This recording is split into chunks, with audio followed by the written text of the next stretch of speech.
Today we're in Bucharest, Romania's capital, and about a 7-hour drive south of the Siret border crossing where most Ukrainian Jewish refugees are coming over.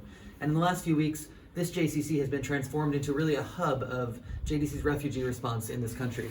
So the JCC was founded about 15 years ago, and in peacetime functions much as any European JCC would. There's cultural programs, Hebrew classes, programs for teens, a day center for the elderly. But in the last few weeks, everything's transformed. Let me show you how that looks.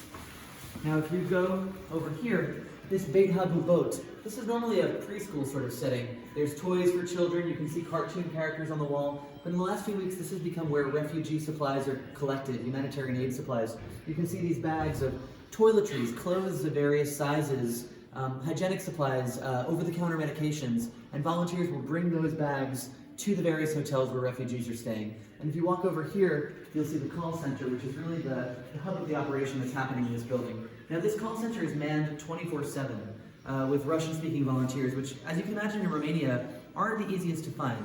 So you've got folks who have been part of the community for years and maybe no one really knew that they spoke Russian, but now that's an essential skill.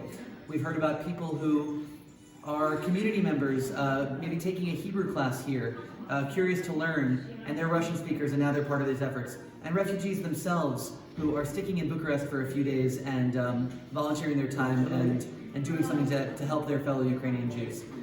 It's really interesting. This is manned, like I said, 24/7, and that's here at this desk until about midnight each night, and then overnight calls are redirected to volunteers' home phones so that no matter what, whether it's 3 in the morning, 5 in the morning, no call is going unanswered. Because if someone's calling at 3 a.m., they really need something.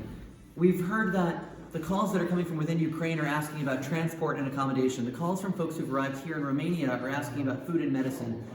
Either way, what we've heard is that volunteers are instructed to say yes. If they're ready to say no, that's when they call JDC and we talk it through and we figure out how we can say yes. This is all hands on deck, and so we're creative, we brainstorm, we work around the clock, and we start from a place of saying yes, because when the needs are this great, how do you say no?